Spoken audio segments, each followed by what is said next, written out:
go through.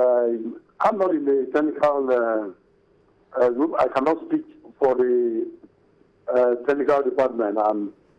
The three-man committee was constituted by the executive committee. Those are the ones that can speak on that. But what we have said, I agree today, is for the committee to submit, meet with the lawyer, which Keshi has already sent his intent. Then it will now be, the moment the lawyer meets on Monday, then the committee will submit a report. But for now, I cannot speak on that. It will be the committee that has the right, based on what they discussed with the lawyer and Keshi. The report back, then by next week, edition will be taken. Would you be willing to talk to us about how much is involved in your negotiations with Stephen Keshi? What did you put in your letter of intent, and what was his reply to the committee? Like I said, not in that committee. The three-man committee will decide with the lawyer of Stephen Keshi and Keshi. It is the moment they now submit their report, then the executive committee will now decide. But for me, I'm not in that committee, so I can't speak on that. Well, before we allow you to go, apart from the issue of Stephen Keshi, you were silent on the Federation Cup, and we've been worried. We are told that the Federation Cup may not hold on the 16th of August as planned. What exactly is the position of the NFF on the Federation Cup? When will it now be played, the final for 2014? Well, a committee too was set on that. The man handling that is a man in charge of marketing, which is the GTO executive committee member.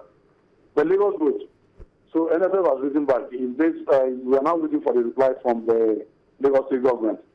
The moment the Lagos State government replies between now and Monday, where we are going to have a meeting that Tuesday, then we will now communicate back to entire football levels of this country.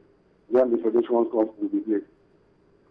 Well, Chief Effiong, before we allow you to go, we can't but talk about what also happened at the meeting today.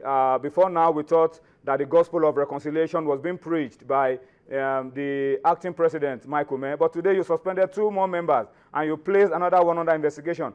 What is the reason behind this? Is this going to move us forward or drag us backward?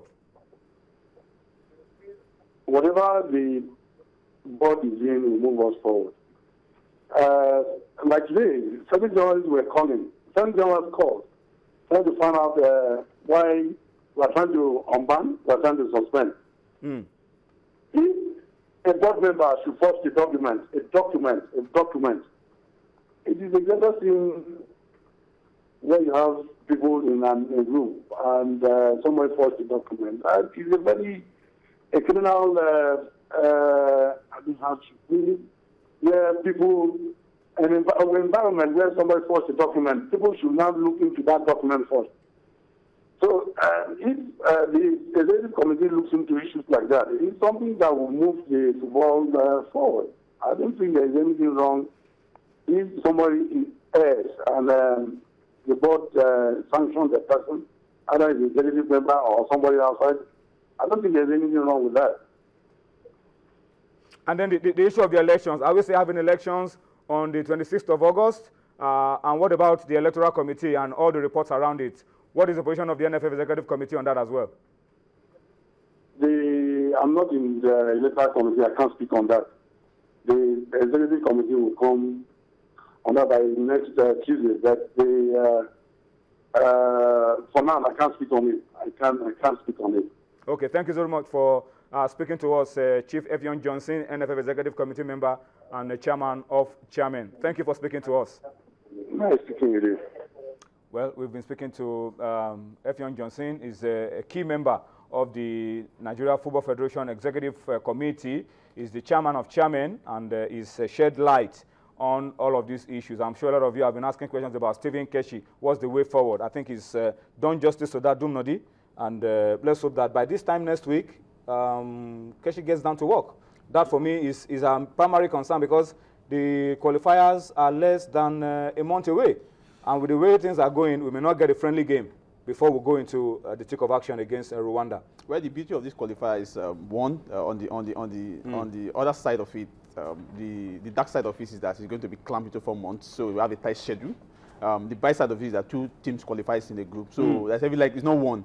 But on the dangers is that Egypt has not qualified for 3 Nations Cup after winning back to back. So we are not the first countries that won't do that. So we have to be a bit careful.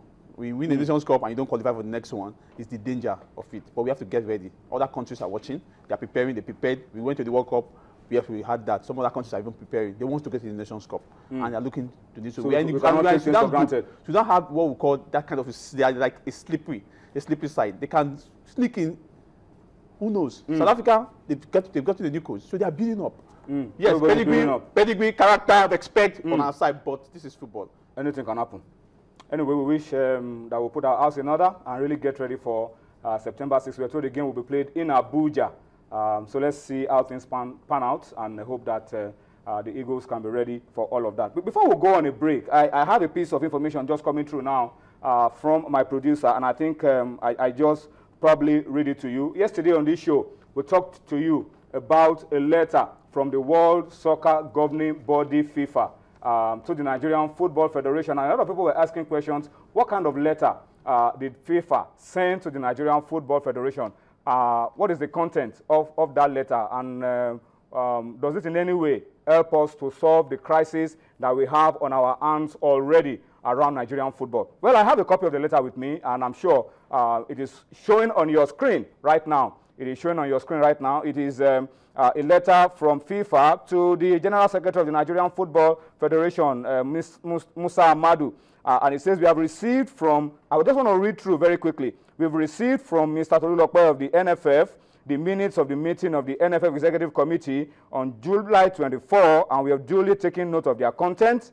We acknowledge the decision of some members of the NFF to start the meeting with an amendment of the agenda to proceed with the removal of the president through a motion of impeachment. However, the minutes provided very little with regards to the convocation and agenda of the meeting, the quorum, the conditions of the amendment of the agenda, and if the president was offered the right to be heard on which precise accusations. And it also goes on to say that they would like to remind the NFF as a general rule that the dismissal of members of the executive committee is a prerogative of the General Assemblies, and that executive committees can only suspend provisionally until the General Assemblies, which confirms or not those suspensions. FIFA says we are surprised that following the recent lifting of the FIFA suspension, we should have appeased the interested parties. The decision has become so inextricable while elections are due to take place in less than a month.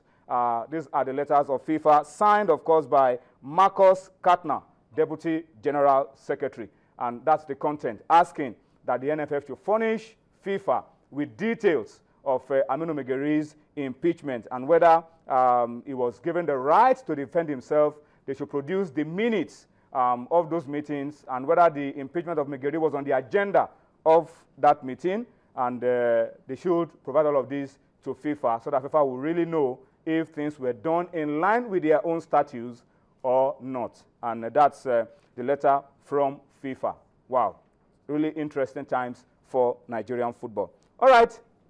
We'll go on a quick break.